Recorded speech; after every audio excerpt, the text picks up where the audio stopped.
वो थपथपा इसलिए नहीं रहते कि बजट अच्छा है, वो थपथपा इसलिए रहते कि ये भारत के लोग कितने मूर्ख हैं। कि अर्थव्यवस्था लिफ्ट से ऊपर जा सकती है, लेकिन वो सीढ़ियों से ऊपर जाती है। हाईवे तो आजकल ऑटोमेटिक मशीनों से बनते हैं ना, रेलवे के ट्रैक ऑटोमेटिक मशीनों से बनते हैं ना सर। और जो नया फिनोमेना आया है आज की डेट में फैक्ट्रियों के अंदर, globotics, artificial intelligence plus robotics is known as globotics. Nouriel Roubini कहते हैं, जो जिन्हें डॉक्टर डूम भी कहा जाता है इकोनॉमिस्ट में के अंदर। वो कहते हैं कि एक एक करके जॉब्स खत्म होते चले जाएंगे आपके। जितना आप आर्टिफिशियल इंटेलिजेंस की बात करोगे, रोबोटिक्स की बात करोगे, उतने जॉब चले जाएंगे। वो ऑटोमोबाइल फैक्ट्री जहां पर 1000 आदमी काम करते थे, आज 100 आदमी काम करते हैं। आप लोग वरिष्ठ पत्रकार को सुन रहे थे और इतना तो समझ में आ ही गया होगा कि आपके फैक्ट्री में अगर आदमी कम रहा है, नौकरी कम लोगों को मिल रहा है, तो देश का उन्नति नहीं हो सकता। हमारे देश में एक बात कहा जाता है, भाग्य। ये भाग्य अगर पार्लियामेंट से लिखा जाए तो इसको दुर्भाग्य कहते हैं। गंगा क्लीनिंग फंड में जो फंड यूज़ होता है, उधर से हमारा देश का दुर्भाग्य लिखा जाता है। अब सोचिए, सिलेंडर का सब्सिडी था, कभी हमारे देश के प्राइम मिनिस्टर ने कहा था सब्सिडी छोड़ दो, तो करोड़ों लोगों ने सब्सिडी छोड़ दिया। उससे गरीब को फ़ायदा हुआ क्या नहीं मालूम नहीं है। अभी इतना दाम है कि वो सिलेंडर ही नहीं भर पा रहे हैं। यह है हमारा देश का गवर्नमेंट जो देश का दुर्भाग्य लिखता है। हमारे देश के पीएम सिर्फ अदानी को लेकर क्यों इंटरेस्टेड थे और किसी को लेकर क्यों नहीं, ये आपको आज समझाना बहुत ज़रूरी है। देश का गवर्नमेंट देश को समझता है क्या नहीं, ये बहुत इम्पोर्टेंट नहीं है।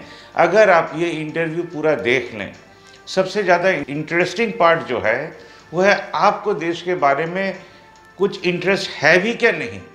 आज सोचिए, 1970 और 80 का अगर एक फेनोमेना अगर ले लीजिएगा, तब के जो क्लर्क थे वो लोग फाइल को पास नहीं करते थे।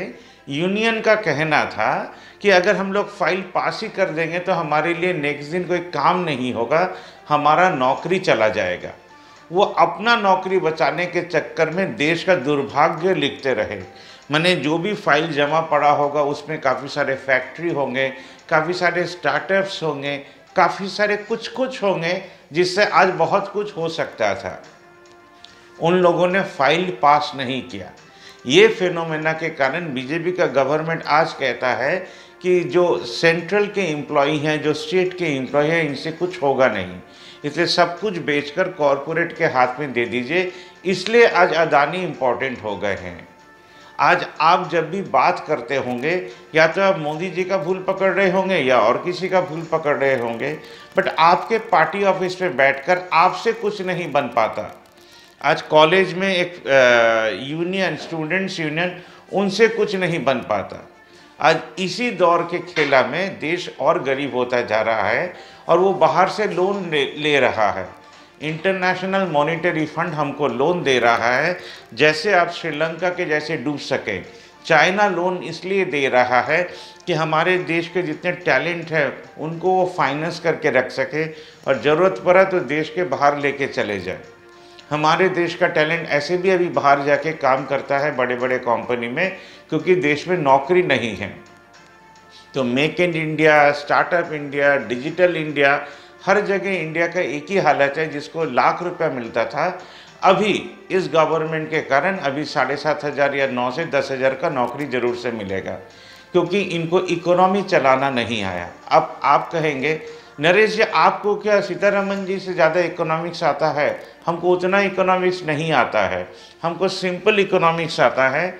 जो देश का गवर्नमेंट ये बोले जो आप सिलेंडर सब्सिडी छोड़ दो, वो ये को नहीं बोल पाता है कि आप सोशल कैपिटल भी तैयार करो, क्योंकि हम लोग देश चला नहीं पाएंगे। 5 साल के लिए आए हैं, 5 साल के बाद तो चले जाएंगे।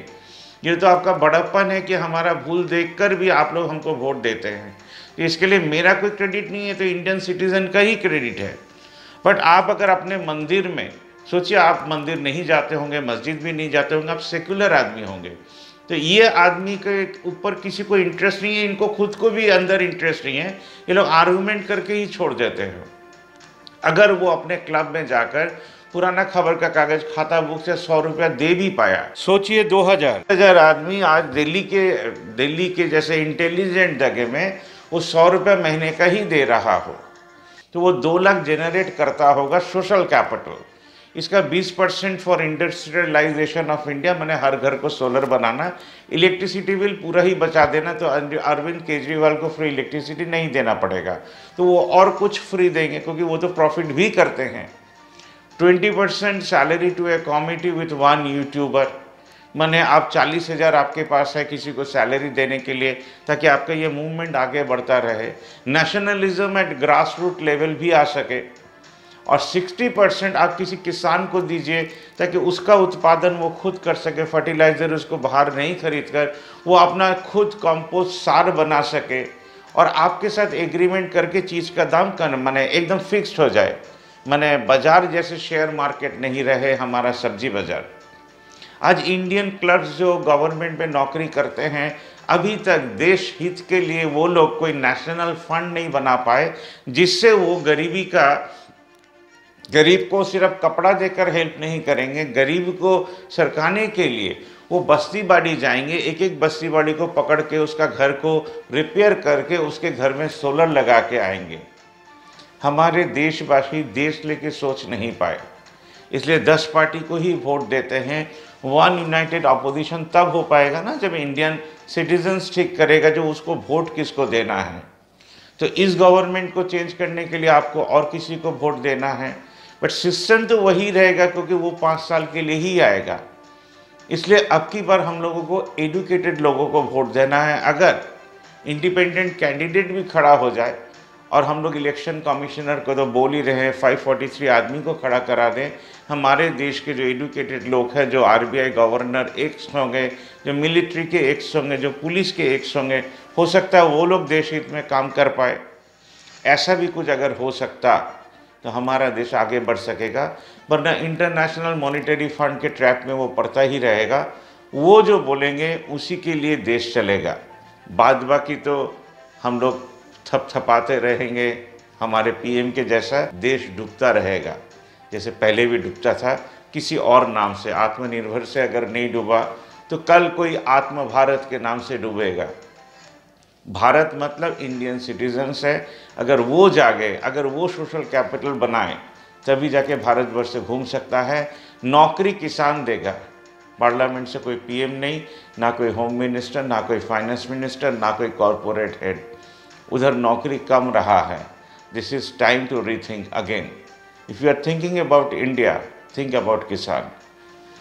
Thank you very much.